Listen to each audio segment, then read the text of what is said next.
ज़िनफ़र साहब, तो इस बात की डिस्कशन ज़्यादा ज़रूरी है कि जो फ़ैसला आया, उससे पहले जो केस बनाया गया, ज़ाहिर है अदालत ने तो फ़ैसला दिया है, केस किसी और ने बनाया। जिस तरह का ये केस है, जिस किस्म का, आप समझते हैं कि कमज़ोर केस था, गलत तरीके से इसको हैंडलिंग की गई और जिस तरह से अदालत ने भी वाज़ेह तौर पर कह दिया कि कानून के मुताबिक इश्तिहारी करार नहीं दिया जा सकता और रिकॉर्ड से पता चलता है कि सियासी इंतकाम का निशाना बनाया गया। बहुत बहुत शुक्रिया। तो पाकिस्तान के अंदर मुख्तलिफ औकात में अदालतों के फैसले मुख्तलिफ एनवायरनमेंट्स में मेरा ख्याल में मुख्तलिफ तरीक़ाकार से आते हैं।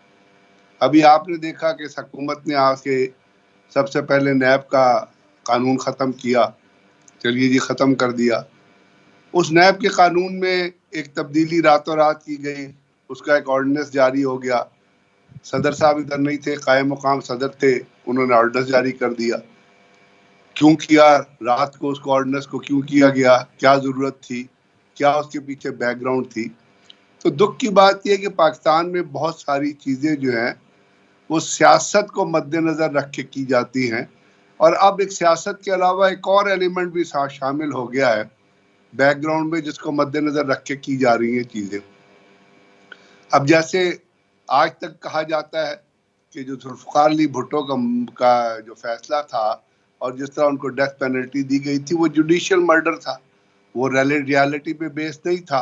पाकिस्तान में किसी को इस किस्म के जुर्म में जो उनके ऊपर जो मशवरे का जो कानून लगाया गया था, उसमें किसी को फांसी नहीं हुई है। तो वो फांसी क्यों हुई, उस वक्त हालात क्या थे, उस वक्त जो चीफ जस्टिस थे उनका बिहेवियर क्या था। तो दुख की बात यह है कि मैं ये समझता हूँ कि पाकिस्तान में मुख्तलिफ औकात में अदालतें, जैसे आप एहतसाब अदालत की बात कर रहे हैं और उन्होंने फैसला दिया है, तो एक बैकग्राउंड में कुछ चीज़ें चल रही हैं जो आपने भी देखी हैं, मैंने भी देखी हैं कि दुबई में मीटिंग हुई, आसिफ जरदारी थे, नवाज शरीफ थे। तो ये जो ओल्ड पुराने किरदारों को वापस लाने की कोशिश की जा रही है और जिसके अब तमाम कंटूर सामने आ गए हैं और हर चीज़ जो है वो हर एक को पाकिस्तान के अंदर पता है कि आने वाले दिनों में अगर देखिए ना, अगर तो अदालतों के फैसलों का एहतराम करना ज़रूरी है और अगर अदालतों के फैसलों का एहतराम होना चाहिए, जो कि बहुत ज़रूरी है। जैसे सेनेटर साहब ने कहा कि आप अदालतों के फैसलों पे तनकीद कर सकते हैं, लेकिन अदालतों के वक़ार को आप चैलेंज नहीं कर सकते, क्योंकि हर अदारे का अपना एक वक़ार है। इसी तरह सुप्रीम कोर्ट हो या हाई कोर्ट हो, उनका अपना एक इज़्ज़त और एक वक़ार है। लेकिन हुआ क्या पाकिस्तान में? इसी पाकिस्तान में आज की तारीख में अदालत ने फैसला दिया था इससे कुछ अरसे पहले कि जी आप इलेक्शन करवाएं। ये तारीख है 14 की, तो क्या इलेक्शन हो गए? अदालत में पाकिस्तान का कॉन्स्टिट्यूशन क्या कहता है कि care taker government can not go beyond 90 days. 90 days में उन्होंने इलेक्शन कराने और घर जाना है।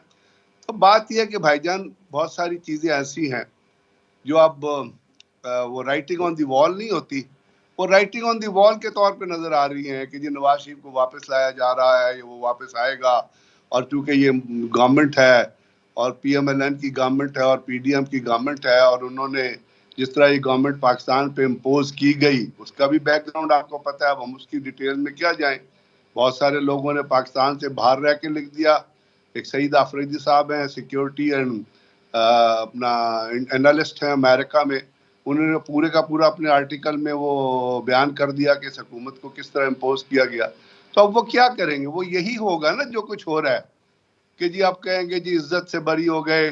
क्या ये बात लेकिन हकीकत नहीं ब्रिगेडियर है? साहब, क्या आपको नहीं? या मामला ये है, आपकी बात सही है कि चले ये सब कुछ हो रहा है, ये कोई पहली बार तो नहीं हो रहा है, इससे पहले भी होता रहा है, चाहे वो पीपल्स पार्टी की गवर्नमेंट हो या नून लीग की गवर्नमेंट हो, एक दूसरे को मुख्तलिफ केसेस में मामलात में फंसाते रहे हैं। ये होता रहा है आज से पहले भी। ऐसा अगर नहीं हुआ तो मुझे नहीं याद कि ऐसा कब नहीं हुआ। कुछ कहना चाह रहे हैं बैरमन साहब? नहीं, आप चूंकि आज का सवाल कर रहे हैं तो मैं आज का जवाब दे रहा हूँ। बिल्कुल सही, माजी की बिल्कुल तारीख सही। पे बात करेंगे तो फिर माजी की तारीख में तो फिर बहुत सारी चीजें लानी पड़ेगी ना। आपने चूंकि आज की रियलिटी में एक सवाल किया है, जी जी बिल्कुल। तो मैं आज की रियलिटी में उसका जवाब दे रहा हूँ। माजी में बिल्कुल होता रहा है, मैं यही तो आपसे अर्ज कर रहा हूँ, यही तो मैं आपसे बता रहा हूँ कि पाकिस्तान में सियासत को बेस बना के बहुत सारी चीजों को मनूवर किया जाता है जाती मफाद के लिए, जाती फायदे के लिए या पार्टी के फायदे के लिए। वो पार्टी का भी फायदा नहीं होता, वो एक जात का फायदा होता है। एक शख्स का फायदा होता है। चलिए सर, मैं एक चीज आपको आपसे मतलब जरा आप एक मुझे और चीज भी बताइए ना, पूछूंगा। क्या ये नहीं था कि जब शहबाज शरीफ साहब ने टेक ओवर किया, जब वो प्राइम मिनिस्टर बने हैं, उसके एक दिन बाद उनके ऊपर एक 1600 अरब की चार्जशीट लगने जा रही थी, फिर वो नहीं लगी। तो भाई बात ये है कि हम इस पे फैसले पे इसको अपना तालियां बजाएं, जो कि फैसला हो गया है और फैसले के बैकग्राउंड बहुत सारे और हैं। उनकी बेसिस पे ये फैसला हो गया है कि जी उनको इश्तारी भी नहीं देना, तो उनको ये भी नहीं करना, वो भी नहीं करना। अब हम यहाँ रह के सिर्फ पाकिस्तान के ऊपर रहम होने की दुआई कर सकते हैं कि अल्लाह ताला इस मुल्क को अपनी हिफ्ज़ मान में रखे, आमीन आमीन। और और सबसे कुछ पहले ऐसे मुल्क लोग है ले जी, आए बाकी जो चीजें बाद कमिटेड में। हों, जो आवाम का ख्याल रखना चाहते हों, जिन्होंने पाकिस्तान में करप्शन ना की हो। लेकिन क्या होगा, अदालत का फैसला आ गया तो अब आगे चीजें उसी तरह चलेंगी।